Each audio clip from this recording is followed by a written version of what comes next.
This is the FM Gold channel of All India Radio. In the program News Analysis, we now bring you a discussion on 70th year of independence and New India initiatives. The participants are Professor Subroto Mukherjee, political analyst, and Kumar Dhananjay, journalist. India is young at 70.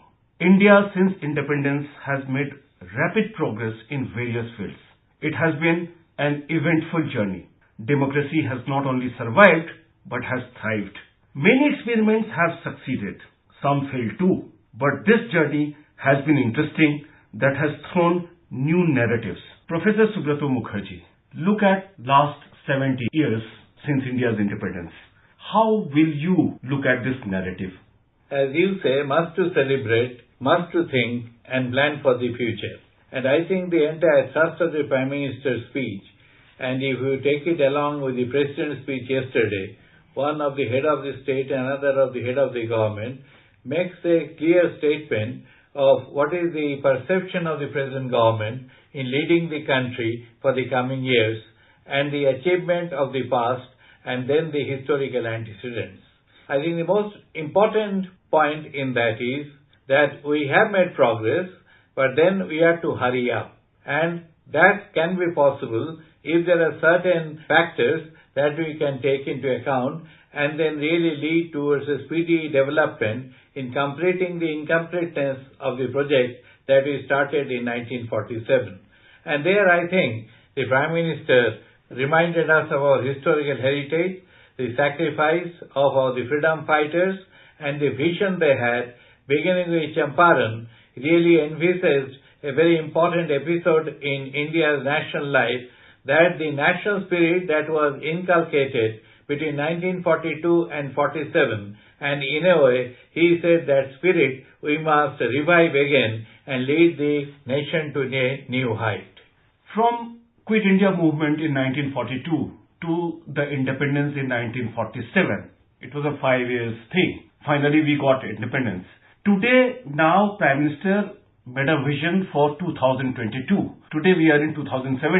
How do you see next 5 years from what PM said today is going to unfold in the development of this country or to the path in which the government wants the country to take? You see, often you will find that many of the Western commentators think that Indians are ahistorical. But I think what the Prime Minister has done is to remind us that we have a proud historical heritage, not only the civilization trait of 5,000 years, but also in the colonial rule, that the 5 years before independence was a saga of heroic struggle and sacrifice. And mind you, at that time, bulk of the Congress leaders were in prison, and it's the common people who led the movement, and some people like Jayaprakash Narayan made history at that time. I think the call of the Prime Minister is to really bring that spirit again in the context of a new solidarity and leading to a total development of this country. I think what pains him is that India is still called a developing country. What his mission is to see that this word developing forgotten forever and India becomes a developed nation in the coming 5 years. And that is possible by a lot of factors that he has mentioned. One very important point that he mentions is the role of technology. As we all know, that technology changes society. And in the context of that, he reminds us that if we can really employ appropriate technology and frontier technology together, we can achieve wonders. And that is, in a way, will provide the housing for the poor, electricity for the poor, and also the water problem, that is a severe one for the entire nation. Apart from that, I think he also reminded that the modern democracy is based on a constitutional citizenship. There the particularities of caste, religion, creed really do not matter. What matters is that you are an Indian and you should identify the nation with oneself and lead a nation towards solidarity, and in the context of that is the appeal for a new nationalism. Where I'll also remind you that he makes certain important points. He says that dynastic politics has no place in the modern times. I remember Tom Paine. You see that when that hereditary politics was being discussed, He said, as there cannot be any hereditary poet, why should there be hereditary prime minister? In the context of that, his appeal is that common people must take part in politics, think about the future of the country. Every single individual will have the chance not only to be the president and the prime minister, but to be having the greatest honor in area of expertise that one has. In that way, I think it's a good projection of a future India which will be very different from what it is today. India is also struggling. Poet's son cannot be a poet or may not become a poet. But in India and other countries also, we have seen that politics becomes a hereditary family tradition. Generation after generation gets into politics and they dominate the power. On one hand, we have common people today who are becoming a part of this process of growth, progress and everything. On the other hand, we still struggle with the same thing. And it happens across the parties. Well, I think we have to make a distinction between political families and dynastic politics. Because, it is common to see a lawyer's son becoming a lawyer, a filmstar's son becomes a film star. But there should be opportunities for everybody else. And the process of selection must be open. What happens in dynastic politics is that the top slot is reserved, and so there is no just reward and just meritocracy.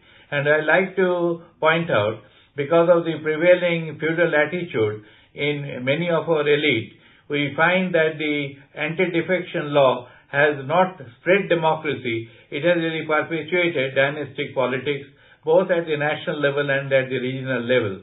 And there I think it's a good reminder from the Prime Minister that this is pre-modern, and as at one time corruption used to be thought to be inevitable, but now it is intolerable. In the same way, there is a framework of modernity that he builds within the larger framework of liberal democracy, where merit must prevail and welfare of the people is to be the motto. Modernity is something that we need to follow. We must chase that. But a fact remains, which PM also talked about it, that casteism and communalism, two things that we have not been able to eliminate in last 70 years. It's a fact that in every state in this country have castes.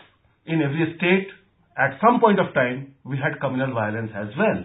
So these two biggest social challenges that we are facing today in this country. Well, it's an appeal of transcendence. And I think the recent politics has demonstrated, both in India and abroad, that there is a limit to identity politics. You see, after all, politics is to be programmatic, and there is to be a larger vision where every single person has a stake in it. And that's how you see the liberal democratic politics offers the opportunities in the context of a larger ideological politics, and there these particularistic trends and habits and factions get relegated to secondary importance. And I like to point out that the recent elections in many of the countries, including two of the largest democracies of the world, the United States and India, it has gone beyond the identity politics in many ways. So we can think of a better future, and in the context of the fallacies you talked about and the limitations that was there in the past, that is to be overcome. But that is to be overcome very quickly. We must not argue in the context that sab kuch chalta hai. And that also the Prime Minister reminded, that we must not have a fatalistic attitude. What we should have is certain optimism and faith of making a new nation. That's how, the differentiation between the old ways and the new ways, the talking in terms of collectivity, of achieving specific goals. For instance, he is also talking of the women. Women have done wonderfully well, but unfortunately that is limited mainly to the middle class women. But now I think the spread is to be much larger, and that's what his appeal is. Similarly, he is talking of the farmers. He is talking of doubling the income of the farm sector. And mind you that for the last few years, our agricultural sector has not done very well. In the context of that, it can be taken as a blueprint, taking into account our past achievements, not to denigrate them, but to find out their limitations, looking to our nationalistic heritage, and really draw a map in which every Indian is a stakeholder and trying to build a new India, a developed India in the coming 5 years. A new India a new India which is young, a new India which is aspirational, a new India which is looking for progress. At the same time, we still look at farmers in Maharashtra, Madhya Pradesh and various other states committing suicide. You just talked about farmers, that how their income has to be doubled. The problem is that we are not even able to save their lives. It depends on how you really look to the farm sector. For instance, in the production of lentils, that also the Prime Minister referred to, we have done wonderfully well. So we have learned from our past mistakes and we are rectifying them. Now in a country like ours, which is of a continental size, there will be problems. I am not saying that all the problems will be eliminated, but largely the attempt should be to see that the harm is limited to the most minimum possible, and that I think is the attempt of the Prime Minister and the President's speech yesterday. If you really look to what they are talking about, they are talking about a larger solidarity of the nation. That I think is a very important point. Whatever may be our differences, we must have a commonality and a common goal and also a philosophy of common good. Apart from that, he also talks in terms of specific terms. For instance, he talks of the problem of the jobless people. In a country like ours, millions are unemployed, but then how do you tackle that problem? Now he is saying that not only you should seek for a job, but you should try to be a creator of a job. At a particular time, the British were known as a nation of shopkeepers. So why can't India be a nation of entrepreneurs? Small kind of trading centers, skilled manpower, and the service sector expansion is all well known. But we can add to that in a number of ways that really tackles problem of the majority of the population. Now, in the context of the modern society, robotization, the technological advancement, the jobs in the organized sector is diminishing not only in India, but also in the developed world. And with a growing young population, the demographic advantage will not become a nightmare unless and until we change course and move in the direction where every single individual in India will have some kind of a meaningful employment. We know what has been happening in Kashmir for a long time now, over a year now. And at times there were accusations that the government is too harsh, is not making efforts to go for a dialogue with that. Today he made a very significant statement, and if I quote him in Hindi, बोली और गाली से नहीं, गले मिलने से कश्मीर समस्या का समाधान होगा. A very significant statement on Independence Day. He accepts the present alienation of the average Kashmiri. But then he is also thinking in terms of finding a way out. And there I think he is inviting every single Kashmiri to join the national mainstream and find out a solution. That's why you see the entire emphasis is that India is a nation with wide diversity, plurality, and it is also a asymmetric federal country. And that's why he is also talking in terms of cooperative federalism and the demonetization. He also attributes the success to the federal structure. Now, in the context of that, I think the spatial areas of conflict, now Kashmir being a very sensitive point and an important one, I think his message is very clear that only discussion and a give and take attitude can lead to the solution of a problem. So, first important point is we have to renounce terrorism, we have to accept the democratic process. Within that larger ambit, virtually anything is possible. Come to the table, we'll discuss and find a solution. He also touched upon triple talaq, very briefly. Triple talaq is a very inhuman act, we all know that, and probably does not have any religious sanction. It's a social institution and it should be done away with. I think the Prime Minister's support of it will go a long way in redefining the ambit of the personal law of the two largest communities. Thank you very much for your time. You were listening to a discussion on 70th year of independence and New India initiatives. The participants were Professor Subroto Mukherjee, political analyst, and Kumar Dhananjay, journalist. This program was produced and presented by the News Services Division of All India Radio.